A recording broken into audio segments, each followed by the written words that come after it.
एक समय की बात है। एक छोटे से गांव में राम और सीता नाम के कपल रहते थे।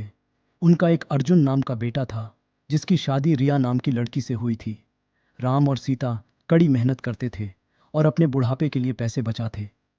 रिया बहुत लालची लड्डाढकी थी और हमेशा अपने लिए और चीज़ें चाहती थी।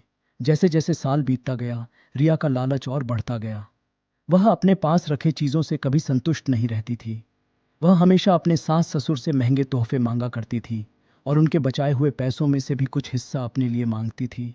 राम और सीता बहुत ही अच्छे पेरेंट्स थे, इसलिए उसकी सारी ज़रूरतों को पूरा करते थे ताकि परिवार में शांति बनी रहे।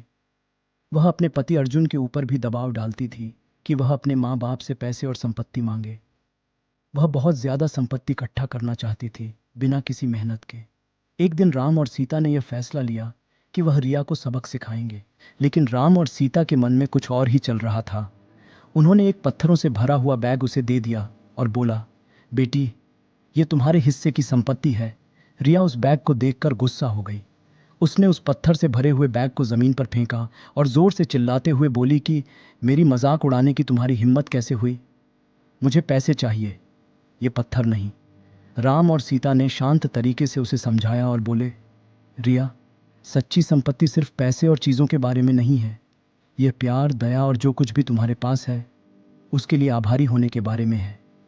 हमने हमेशा तुमसे प्यार किया है और तुम्हारी देखभाल की है, और यह पैसों से भी अधिक कीमती है। रिया को एहसास हुआ कि वह लालच में कितनी अंधी हो गई थी। उसको अपने किए गए बर्ताव के लिए पछतावा होने लगता है। उसने अपने सास और ससुर से माफ़ी मांगी और अपने तरीके बदलने का वादा किया। उस दिन के बाद से उसमें बदलाव आया और वह एक अच्छी बहू बन गई। रिया के बदलाव की बात पूरे गांव में फैल गई और सभी ने एक बेहतर इंसान बनने के लिए उसकी प्रशंसा की। रिया अपने परिवार का ख्याल रखते हुए और उनके बीच मिले प्यार के लिए आभारी होकर हमेशा खुश रहने लगी।